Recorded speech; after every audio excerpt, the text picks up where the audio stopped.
Welcome to this presentation of food production, consumption, and resistance among Japanese Americans incarcerated by the U.S. government during World War II. I'm Paula Fujiwara, a sensei who grew up in Sacramento, California, among an extended family and community of Japanese Americans. My grandparents, parents, aunts, uncles, and friends were incarcerated between 1942 and 1946 in the United States government-sanctioned War Relocation Authority camps, primarily in Tule Lake, but also in Jerome, Rohrer, Gila River, and Amachi. The idea for this talk is based on the broad theme of food and power at the 2019 Oxford Symposium on Food and Cookery in Oxford, England. Food sustains us in many ways. Its production requires months of planning, nurturing, and even anxiety as farmers watch the weather, which is the one variable that nature controls. Food is also fuel for the body and is a source of memories, both good and bad. During the incarceration of Japanese Americans, it also became a tool of resistance. As such, in this presentation, I will concentrate on the power dynamics of three intertwined food-related themes.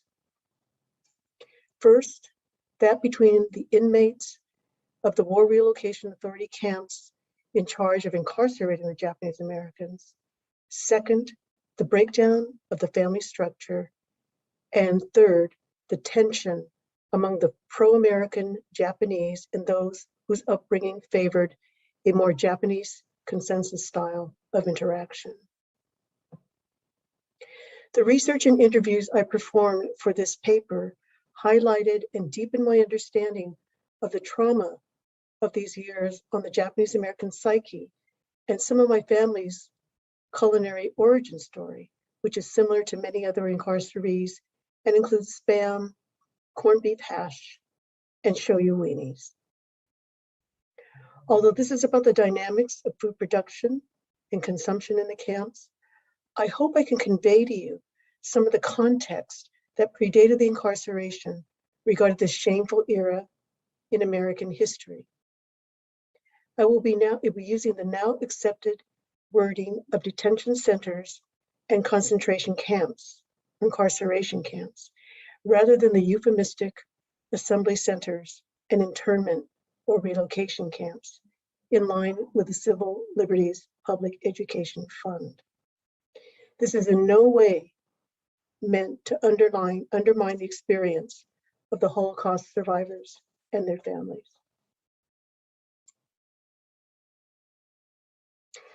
For those of you who are new to the topic of this presentation, I want to define three terms that I'll be using. The first is Issei, and these are the Japanese of the first generation who came to the United States starting in the late 1800s. With time, these Issei had families, and these children are the second generation, or Nisei, by birthright American citizens. There's a special group of the second generation called Kibe, who were also citizens by birthright, but were sent back to Japan for either school or work. All of them, however, became inmates in the context of the Japanese American experience. Some of us think that the anti-Japanese fervor happened just at the beginning of World War II. However, it had been going on for decades. Following on the 2 decades following the Chinese Exclusion Act in 1882, as seen on the left, in 1906, there was the Gentleman's Agreement, which said that basically we don't want to have more immigration of especially Japanese, but it also included Koreans. In 1907, there was a report saying that 1907 was a banner year. There was an influx of so many Japanese that pouring into the country. And in 1913, there was the California Alien Land Law, seen on the right-hand side of the screen, which was targeted mostly against the Japanese, but also included Indians, Chinese, and Korean farmers. And in 1924, the Johnson-Reed Immigration Act prohibited any Asian immigration. The culmination of this anti-Japanese sentiment was December 7, 1941, when Pearl Harbor was bombed, and this precipitated the entry of the United States into World War II. What happened as a result of this bombing? There was an immediate roundup within hours, days, and weeks of leaders in the Japanese community. And a leader could be a Buddhist priest, someone who taught Japanese languages or had classes in martial arts. I show this suitcase to symbolize two things. The first symbolism is that this belonged to a Mr. Iwasaki in Southern California. He was a leader in the community, and he packed a suitcase and left it by the door as he feared he would be taken away by the FBI and wanted to be ready. Every morning, his daughter would go to the door and peek to see if that bag was still there. On February 19, 1942, President Roosevelt issued Executive Order 9066 that stated that all persons of Japanese ancestry had to be, quote, evacuated, that is, removed from the west coast of the United States for their protection.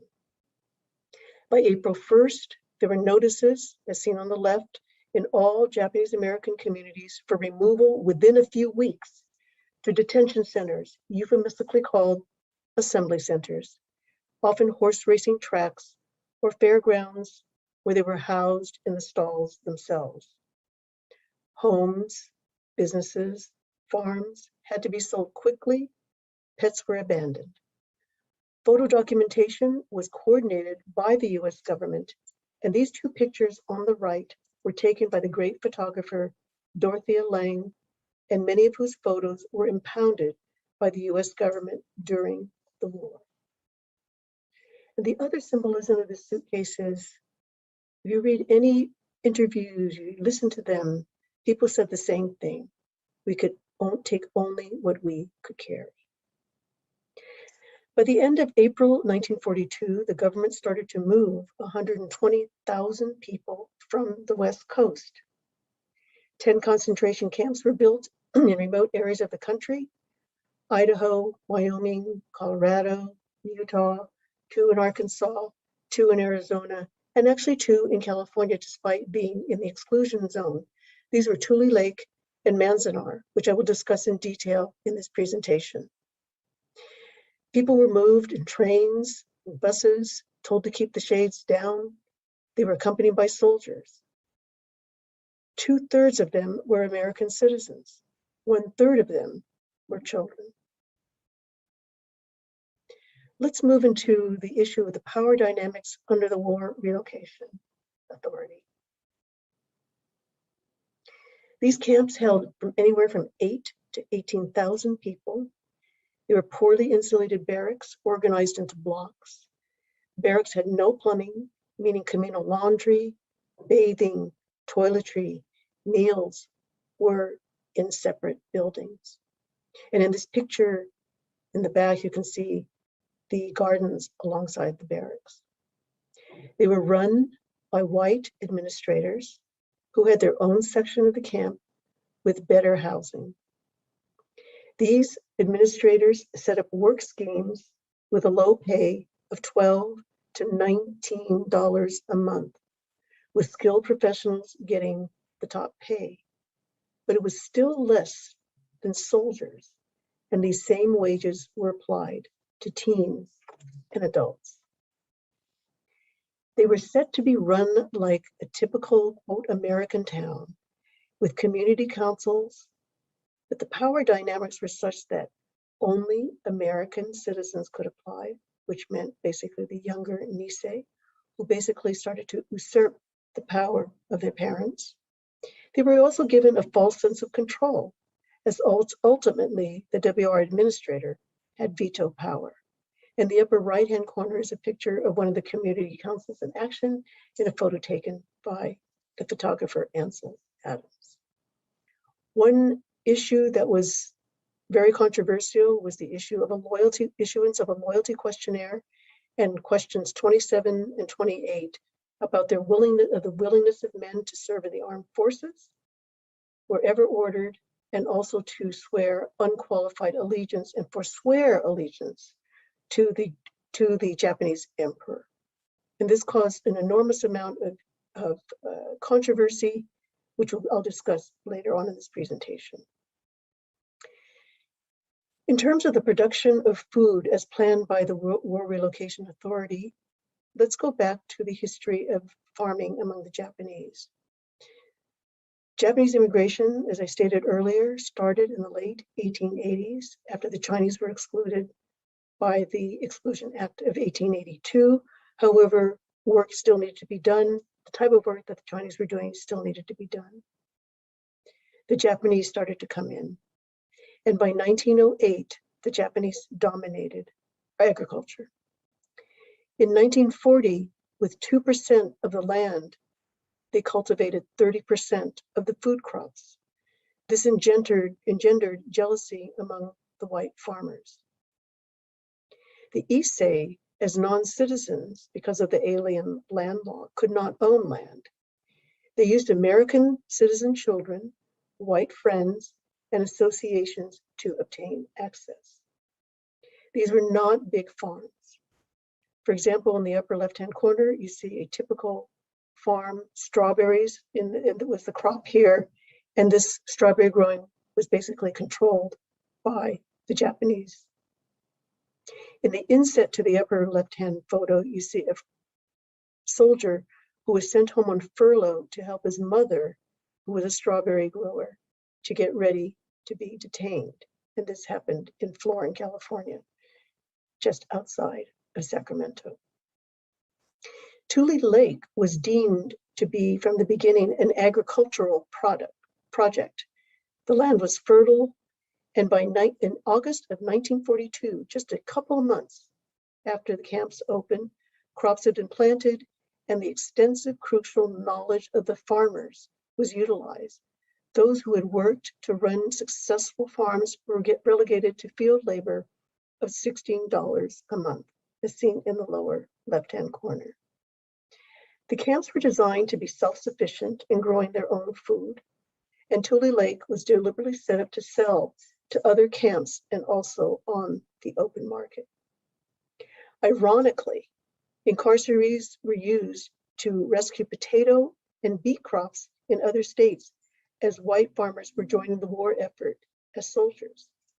The pay was better, but they had to guarantee that family members left behind were cared for. Resentment and rebellion ensued. The food was inadequate, the clothing was inadequate, as well as the equipment, and the final straw was an accident where a young inmate was killed. The inmates went on strike, thinking they had the upper hand because of crops that needed to be harvested. However, they were outwitted by the WWII director of Tule Lake, who brought in inmates from other camps, paying them $1 an hour when the Tule Lake workers were getting $18 a month. Martial law was declared in November of 1943, and the army was brought in. 200 inmates were arrested and put into a jail within the camp. Pictured here, there was also another stockade on the premises. Food quality was even poorer than for the regular incarcerees. And here is an excerpt from a diary from Mr. Inoue, who talked about his Thanksgiving meal. He kept a record of every single meal he ate during the whole time he was in this prison. So on Thanksgiving Day, he had started with 2 pieces of bread and coffee. Lunch had more starch, and by dinner was having rice, cabbage mixed with weenies, and carrots. At New Year's Day, 1944, the 199 men went on a hunger strike for 7 days. The second power dynamic was the erosion of family life. Originally, the men had come to the United States with the idea of making money and returning to Japan, basically being a sojourner. By 1908, the men were allowed to bring in women as picture brides, as we can see in the upper left-hand corner, a group of them waiting to land, to land in the United States. These women, some of whom had been tricked, being told that they were very young, handsome men who were prosperous farmers or merchants, but they also ended up toiling in the fields with their husbands. With time, children were born, the fathers ruled the home, and their word was law. Sons had precedence over daughters, and the wife came last. For parents, it was kodomo no tameni, for the sake of the children. But the dynamic between parents and children begins to shift even before the incarceration. As American citizens, children can own the land. They can serve as translators for the parents. They become Americanized. The incarceration, as exemplified here in the lower right-hand corner with the family of the Mochidas, labeled with numbered tags, gets ready to be transported to a detention center. Again, looking at the bags on the ground with only what they could carry. In terms of the production and consumption of food, as mentioned, food was taken in mess halls as there was no plumbing or stoves in the barracks, although some improvised with forbidden hot plates or used the potbelly stove that was the only source of heat in the room. Each block's mess hall served around 300 people.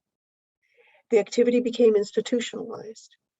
Women who traditionally prepared meals were mostly relegated to be servers and dishwashers. Men, many of whom had never cooked, became the chefs.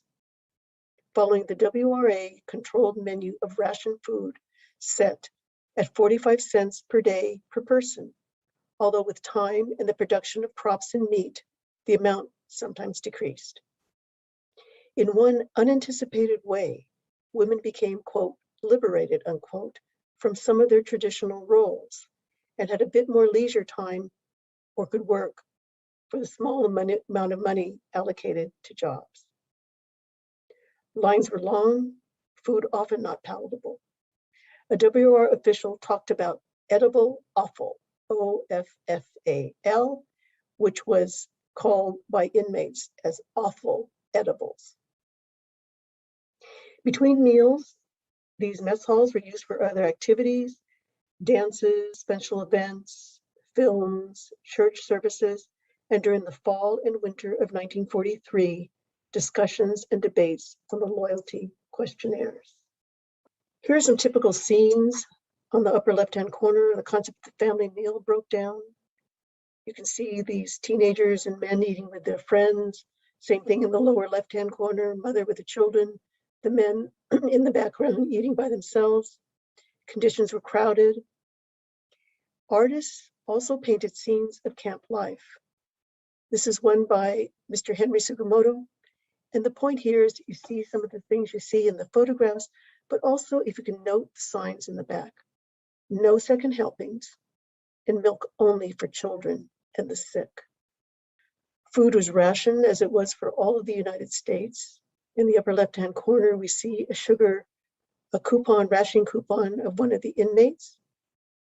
On the big photo on the right is my uncle, who is third in the back from the left, with his kitchen crew. And I show this picture because the sign in the back notes that because of rationing, go eat at your own hall. But people would actually go from hall to mess hall in order to eat again. And my uncle noted that there were some cooks that were better than others, and so they made a beeline for those mess halls. And on an ironic note, the WRA was asking for volunteers to rescue the beet crop, the source of sugar outside the camp. Finally, we discussed the tensions among the inmates. The loyalty oath that I showed engendered different reactions among different people. There were those in the upper left-hand corner who volunteered to fight for the United States despite being incarcerated, despite their families remaining incarcerated. Later on, the draft happened. These men became part of a military intelligence service, the MIS, and served as translators, or became part of the segregated unit of Japanese Americans and Japanese Hawaiians, the 442nd Regimental Combat Team, and the 100th Infantry Battalion that fought in some of the fiercest battles in Europe and was the most decorated unit of its size during the war. The painting, again by Mr. Sugimoto, shows the painful scene of parents seeing their son go to war. And it shows some of the iconic elements of the camp: the mess hall, the WWII truck, the desolate barracks.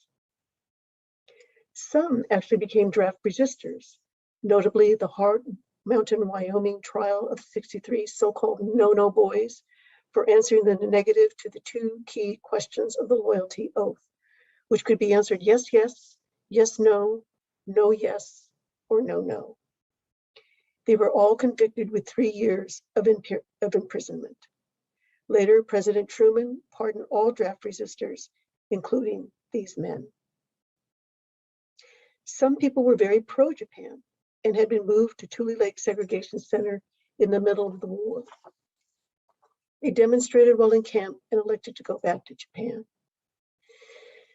This last slide shows some of the most egregious issues regarding food and power in the camp. In the top left are the JACL, Japanese American Citizen League, hyper-patriots, pro-American, some even informants on others. They were favorites of the WRA. They were the Nisei. They were younger. They spoke English. And of course, given the name of the organization, they were citizens. In the lower left were the primarily Japanese-speaking Issei and Kibe, who made up most of the kitchen staff in the camps. These were low prestige jobs and little power with the WRA. The two groups clashed throughout the summer of 1942, and when the JACLers lost an election to the Issei and Kibe faction, the WRA actually intervened and said that the WRA rules state that only American citizens could hold elective office and commissioned an all Nisei group to draft charter rules. In the middle is a picture of Mr. Harry Ueno, a Kibe cook's assistant, who organized in Manzanar a mess hall workers union of 1,500 workers of the 4,000 workers total in the camp to bring grievances to the WRA. He had noted a lack of sugar in the incarcerees' mess halls while being plentiful in the staff dining halls. After his own investigation, he documented a 20,000-pound shortage. He accused the assistant administrator of taking sacks of sugar out of the camp in the trunk of his car, and this was witnessed by the Japanese American military police in the camp. And he also accused him of selling meat, fruit, and cookies meant for children. Tensions arose, not helped by the favoring of the pro-American group by the WA authorities. And on the first anniversary of the attack on Pearl Harbor, a JACL leader was beaten, a riot broke out, resulting in 2 people being killed and 9 others injured. In the upper right, you can see the Minidoka Irrigator, the newspaper of the Minidoka camp, which said 1 had been killed, 9 had been hurt in Manzanar. And in doing the research and looking for the same information in the Manzanar paper, I found out that the information had been censored. Ueno and the others were accused of the beating, arrested, and sent to isolation prison camps. So to summarize, I've shared the power dynamics vis-a-vis food between the WRA and the incarcerees, the change in the power structure within the family, and the tension between the pro-American Japanese and the more traditional group, partly generational, partly exacerbated by the WRA, and damaging to the point of deaths and additional restrictions and hardships. I dedicate this presentation to family and friends and all Japanese Americans who suffered this injustice. And we recognize this history every February 19th as a day of remembrance to emphasize that never again is now, which is needed more than ever today. Thank you very much.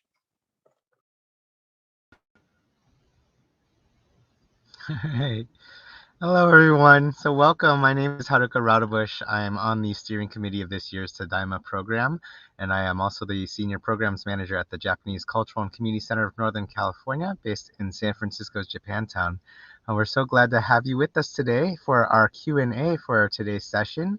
And so you just watched the presentation by Dr. Paula Fujiwara, and the presentation is based on her paper entitled Food Production, Consumption, and Resistance Among Japanese Americans Incarcerated by the U.S. Government During World War II. And the paper itself was selected for presentation at the 2019 Oxford Symposium on Food and Cookery. And the theme of the symposium in 2019 was Food and Power. So a little bit more about Paula. Paula is an internationally known physician specializing in tuberculosis and public health. And she is, besides myself, another member of the Tadaima organizing committee this year. And she is also a member of the Tule Lake Pilgrimage Committee as well. And Dr. Fujiwara is also currently doing research on a project for 50objects.org on the late Dr. Yoshie Togasaki, who was a Nisei physician at Manzanar who set up a public health program at the camp. So with that, I want to get into the Q&A for today's session.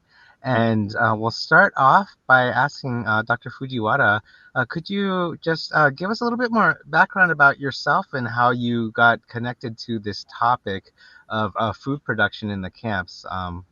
Being someone who runs programs, culinary programs in the community at the Japanese Community Center, I know that we have a very rich history and legacy in our community of agricultural production. And so it's always interesting for me to see how folks, even a couple generations removed from their roots in agriculture might connect with that history.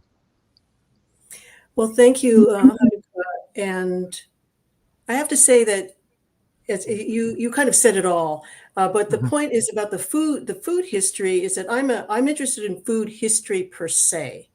And so the topic of the presentation that I just made came by accident because I was attending the Oxford Symposium and they said, next year's theme is going to be food and power. And I said, my light bulb went up and I said, okay, this is my opportunity to talk about our history.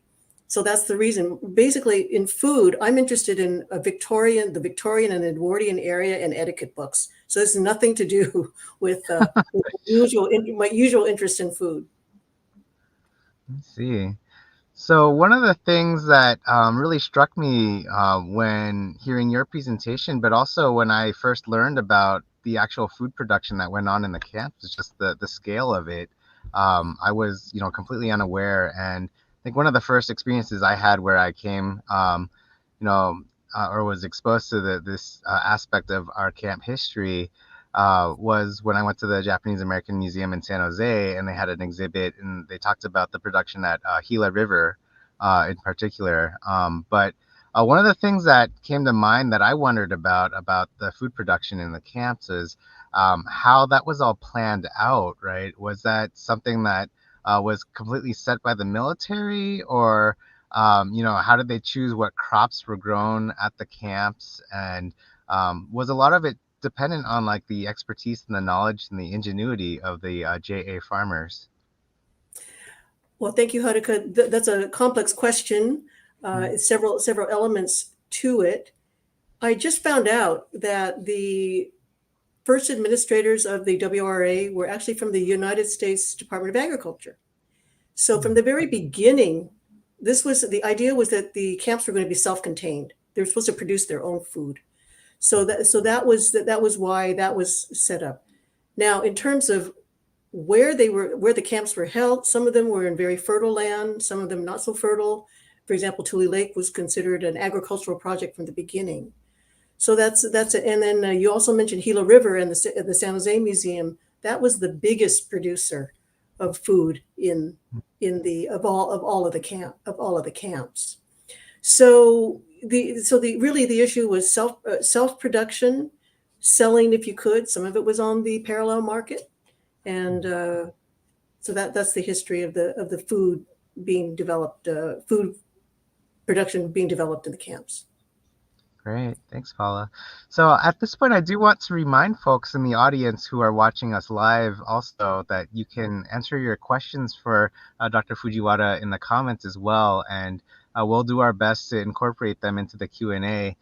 So please do answer your questions here for us. So I do have another question to sort of follow up with sort of the nature of the food that was available to incarcerees in the camps. One of our other Tadaima presenters, yes, Koji Lao Ozawa, he has presented a couple times that I've seen on the different archaeological digs that he's been working on at Manzanar and also at Gila River. But one of the things that he showed that they had dug up in his studies were some contraband glass bottles that held shoyu, soy sauce, that I guess apparently some of the incarcerees had smuggled in to the camps because they didn't have the brand of shoyu that they preferred at the camp while they were, eating out of the mess hall there. So that kind of leads to the question for me, what sort of Japanese food ingredients might have been accessible to folks during their incarceration, if any? Actually, Haruka, there was a lot of Japanese food, and it was actually produced by the inmates themselves. For example, there was an excellent article that was written by Professor Carl Lilquist, and it's called from a journal called Agricultural History, and he documented that there were 61 varieties of food, but many of them were Japanese produce. For example, the Japanese cucumber, mizuna. He actually called it goma for sesame seed, gobo, habucha, kabucha, and nappa. All those things were actually available, and also soybeans. That was important because you could make your own tofu. You could start to make your ingredients there. So it's interesting that this researcher found this hidden bottles of shoyu. But another thing that was produced that was not supposed to be produced was sake. And that was definitely contraband. And I remember my uncle telling me, he says, "Oh yes, my sister, she got married in the camp. We had a reception, and there was actually sake there." So that was it. And then in Minidoka, they were actually doing some pickling of food, but what happened was they stopped it when they found out that sake was being produced. Let's see. That's so fascinating. I should have assumed that someone would have figured out how to brew some sake while they were incarcerated, but of course it's fascinating to hear about. Um, and another question that I had, I think, kind of goes back to the state of Japanese American agriculture pre-war. You had mentioned that there was a lot of early success that had been sort of built up by Japanese American farmers early on, and we certainly had a few notable, like I guess, kings of their industries that had emerged. But do we know? Are there any studies that show what's percentage of the overall labor force was represented by Japanese American laborers? Yes. So you mentioned the kings, and there are two kings that are recognized. One is George Shima, who was considered to be the potato king, and that was early on, even before the Asian Exclusion, the Land Exclusion Act, Alien Land Law. And the other one was Mr. Koda, who's famous for his Kokuho Rose rice that certainly I grew up with.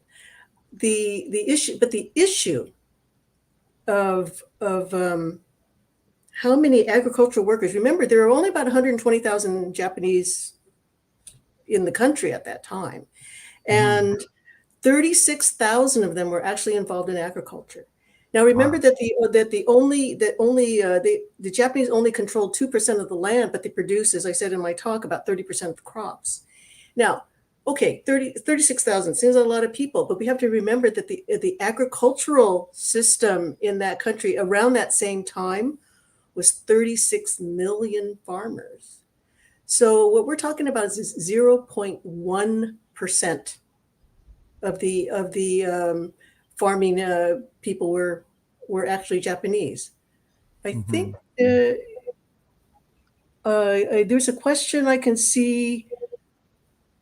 Oh, sure. Yeah, we can Oh read yeah, that out loud. okay. So we have a question from Lily in the audience. So she asks, she says, "Hi, Paula. Thank you for your presentation. You mentioned that children were Americanized. So how did this affect family dynamics and their eating customs prior to the camps?" Well, thank you, Lily. If you're talking about prior to the camps, I think it was a very hierarchical issue in the family. Families ate together, and even when they're assuming there was enough food, then people could get the food. But if there wasn't, the choicest things would go to the father, and then maybe the children, and last of all, the wife.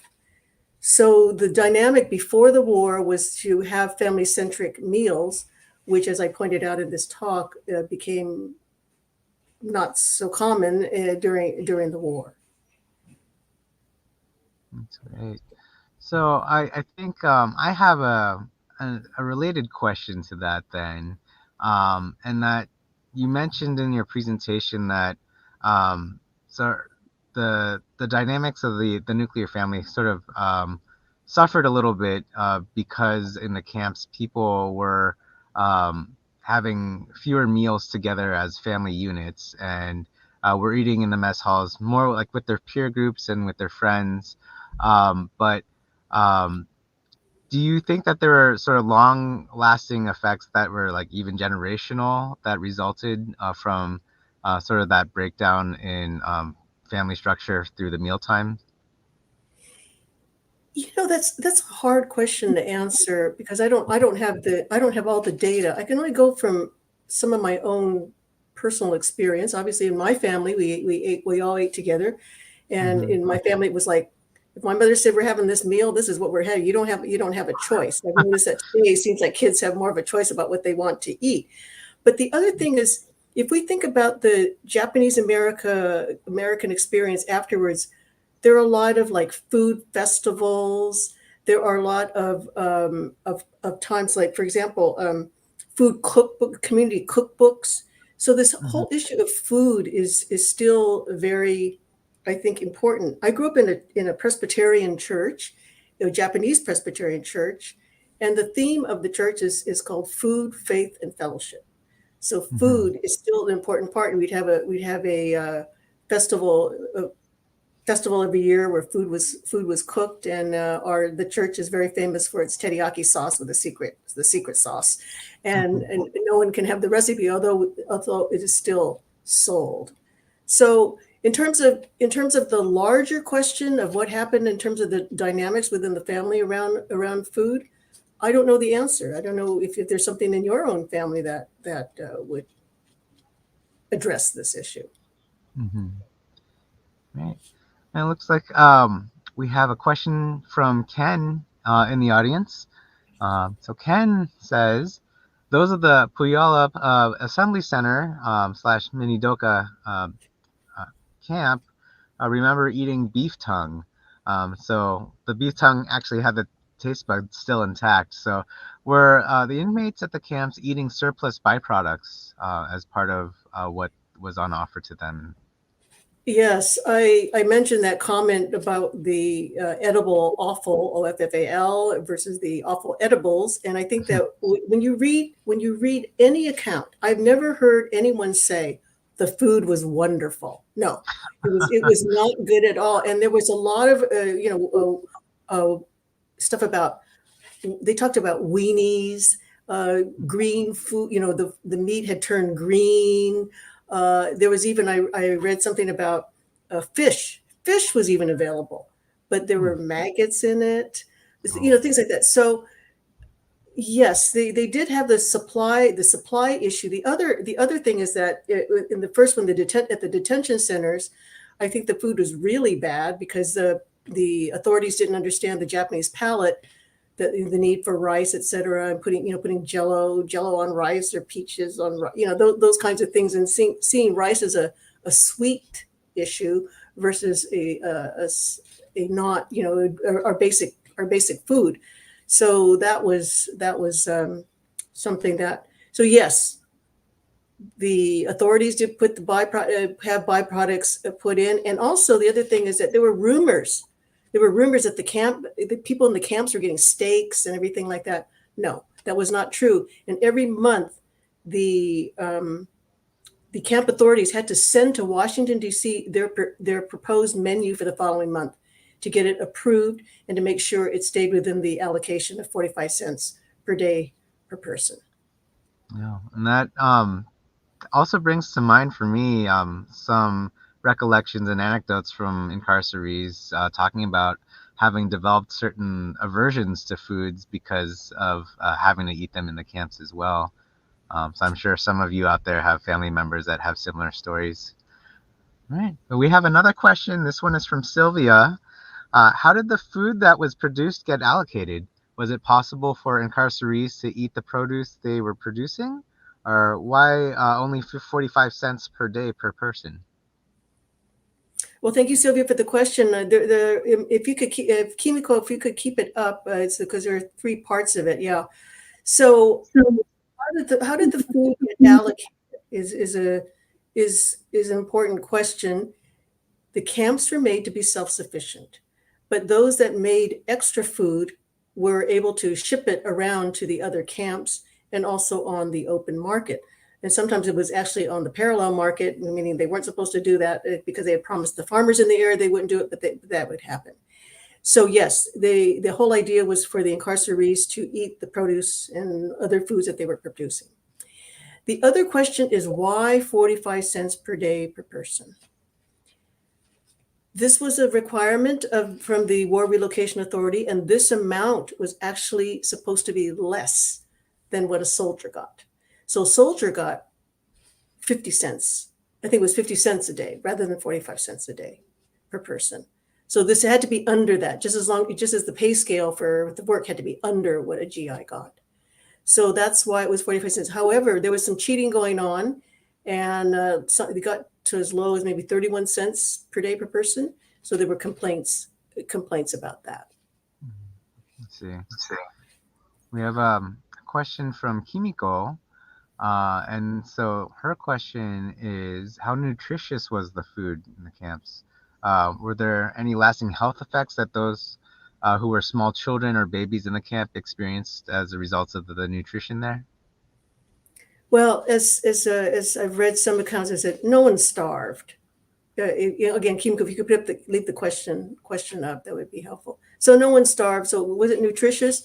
There are two reports. There's a report from one nutritionist who was a white nutritionist who was assigned to Gila River, who did a report on the food and was teaching some of the women how to cook. I have never been able to locate this report, and I'm still looking for it. I know she produced a cookbook after the war. But the other thing, I was very privileged. In August, when I went to Heart Mountain for my own personal pilgrimage, I was shown a dietitian's report. And this report looked at all of the blocks and did an analysis of the food. So the issue was that there was not as nutritious as it could have been. The other issue is children.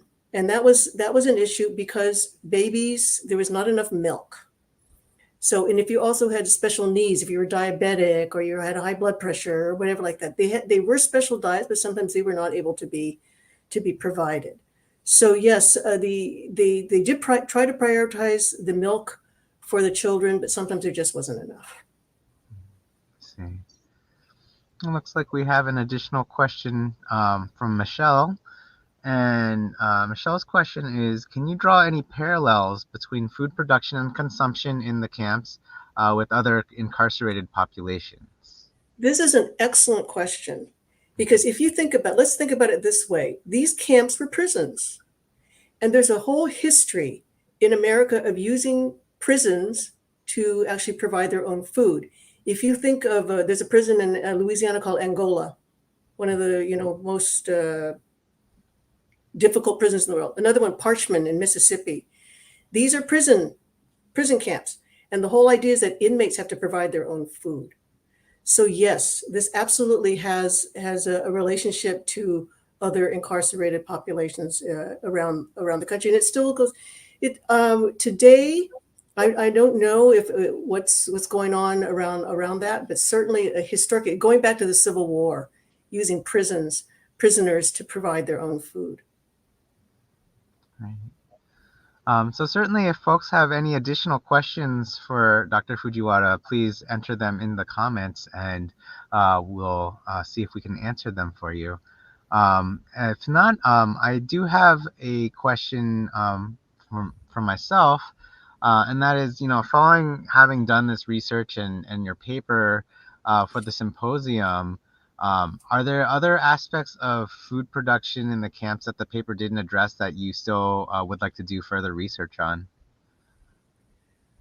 I am so interested now in what can be done on this. I'd like to look more into the nutritional status, especially since I got the information from the dietitians and dietitians report in Heart Mountain. So I am interested, but the field is so vast, and then I'm a person that kind of goes down a rabbit hole. So I see something and I go, oh, that'll look interesting. And so maybe it has nothing to do with food, but I want to report on it anyway. So right now, as you said in my introduction, I'm writing something on Dr. Togasaki, who is a public health physician, and I'm interested in her as a public health person like myself. I think it's interesting, like, what did she have to do in order to set up the systems to make food palatable, et cetera? Great. Well, looks like we have a couple more questions that have come in. So next question is from Sylvia, and Sylvia asks, how did the government get permission to use these camps to turn swampland into arable land with the work of the successful Japanese American farmers? Yes, that's also an important question, because you have to think about where these camps were, right? They were away from the West Coast, although you have Manzanar and Tule Lake within the restriction zone. Gila River and Poston were actually on Native American land, so that was the purview of the Bureau of Indian Affairs. The two of them were on private lands. And the Bureau of Reclamation, I think, did Minidoka, Tule Lake, and Heart Mountain. So they and certainly Heart Mountain and Heart Mountain and Minidoka were not being farmed before. Some of the others, like in Topaz, there was farming going on. Now, you talk about the concept of a successful Japanese American farmer. Now, why were they successful? They actually brought techniques that had not been used by the white farmers, and this had to do with like making hot houses, mini houses, or learning how to do more. It's much more intensive farming, and the other hidden agenda, maybe it wasn't so hidden, but it was a hidden agenda, was that after the war, what was supposed to happen is that the Bureau of Land, it wasn't called Bureau of Land Management, it had another name, but they were going to give this land to the white farmers. And that is exactly what happened. The land was prepared, and also the land in Gila River and Poston was returned back to the Native Americans, and they continued to do the farming. So they gave them over, and they actually auctioned off the barracks, and they made these these farms for the local farmers. However, the Japanese people were not included, although there's one exception that I know about in Arkansas, where there is a Japanese American farmer. I don't know if he's still alive. I think his last name was Wada, and he was one of the two or three families that stayed after the war in Arkansas and continued the farming. Right. It looks like we have another question from Kimiko now. And this is asking, didn't the food produced in the various campsites also feed the local communities surrounding the camps? You know, I don't know the exact answer to that question. There was a lot of, there were some people who were opposed to having, there was concern. There's concern among the local farmers that that they were going to be in competition with the Japanese farmers. So I'm not sure if they were actually going to actually feed the local communities. That I really don't know. However, I want to say something about during the war, as I mentioned in my talk, the white farmers in a lot of places just went away to go to war. So what happened was that the crops were rotting, and so the government had a system, these work farms, sending people, you know, the sugar corporations, the beet sugar corporations said, please send people. And the reason why many people went, especially the men, was that the pay was 10 times higher. Remember, these were people were getting maybe $16 a month. They were going to get about $135 per month, which was the prevailing wage at the time when they went to these places. So they could go, and many went, but they had to make sure that the people that were left behind, their families, were being cared for. Mhm. So we had a question from Ken now about, I guess, the scarcity of ingredients in camp. So his question was, were actual eggs also rare and valued, maybe on par with sugar? I don't know about how rare and valued however, but we have to remember that within the camps, there was also not just crop production, but there were they grew, no, not grew, they raised cattle, they raised chickens, and they raised hogs. So there was meat that was actually being produced. So I'm assuming with the chickens they're going to have eggs. So I don't know how rare it was, but certainly they were available. And I was reading about, I think it was Minidoka, where the the the hogs, they fed the hogs all the waste from the food that was left over by the humans. So that's how the hogs were actually fed. But the egg question, there are eggs. I just don't know how rare and valuable they were. Okay. Well, I have another question for myself. So for the camps that were, you know, intentionally like large scale agricultural production sites, I guess we know about sort of the large volumes of production that was coming out of those camps. But for other sites, was there smaller scale like subsistence farming, like maybe on the scale of like Liberty Gardens, that was happening amongst the blocks of incarcerees? Yes, yeah. This is something that's always puzzled me because there are pictures of the camps where you see, I think I even showed one in my talk where you see a small garden off to the side. So within the camps themselves, people were growing their own food. But what was puzzling to me was that since they had to go eat in the mess hall, they didn't have the usual Mm, capacity to just prepare their own food. Like, did they just send it to the mess hall, or what did they do with it? I didn't understand. But yes, there were victory gardens within the camps themselves, grown by the people. Absolutely. mhm. And likewise, for any surplus crops, was there any sort of like open market within the camps, like a farmers market type of setup? I have not read that. What I do know is that there was a marketing between the camps for the biggest producers of food were Gila River and Tule Mhm, Lake. mhm, And this researcher who wrote this, as I said, this brilliant paper that I mentioned already, he shows a map of how food was being moved from camp to camp. So there seemed to be like an internal system that was serving the camps, but also went on out into the open market. So both things were going on. The one of the two places that had cattle was Topaz, and there was grazing land around there, and the other one I can't, and Gila River, I think. Again, not quite sure about the second one, but so there was this internal within the camp system moving produce around. If you notice that most of the camps, I noticed this when I did my pilgrimage to Minidoka and Heart Mountain. They tried to put them in Gila River too. They tried to put them in places where they had railroad stations, so they could ship easily. Interesting. All right. So at this point, do we have any other questions from the audience? No? Okay. Well, seeing no further questions, Dr. Fujiwara, do you have any parting thoughts that you'd like to impart with us today? Yeah, food is memory. And I think that of all of the aspects of remembering about the camps, I think the issue of food really sticks with us. It's we have to eat 3 times a day.